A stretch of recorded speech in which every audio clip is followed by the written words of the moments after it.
This is Game Day, sponsored by the Maids of Durham and Chapel Hill, because Thanksgiving is coming next week, and you may need someone to tackle your mess. You should get the maids to handle that. All right, Mark Donovan, Thanksgiving is next week, and some teams want to be playing next week, the day after Thanksgiving, but they have to get past this week. 3 of our area guys are still in the running. We got Southern, Hillside, and Orange still with a shot at state titles in their respective divisions. Let's start with Southern first. Cardinal Gibbons is coming to Durham to face those guys. Now, I hadn't seen Cardinal Gibbons all season, but they have a nice quarterback in Sean Stankiewicz. I have seen Kendall Hinton, and I know what he can bring to the table. Can Cardinal Gibbons counter with Stankiewicz? Yeah, actually, they average 9 yards a game more passing than Southern does.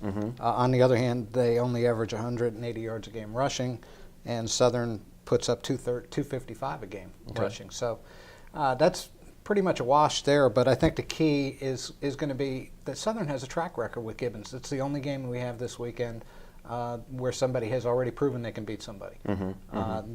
Southern beat Gibbons 45-28 in Raleigh several weeks ago, October 11th, I think.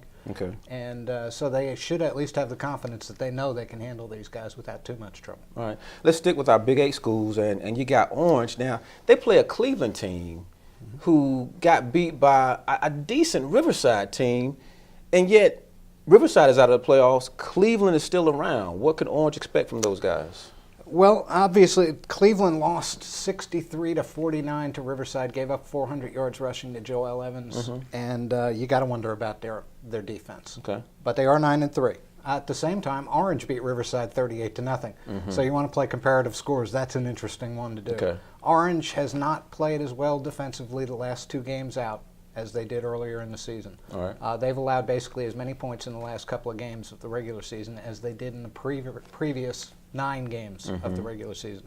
But still, they've only lost once. Okay. Okay.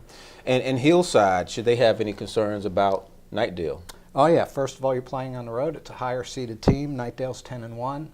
Hillside is 9-2. Hillside's won, I believe, 7 straight, and Knightdale's won 8 straight. These are 2 pretty evenly matched teams. They both score about the same. Hillside scored 397 points this year, and Knightdale 380.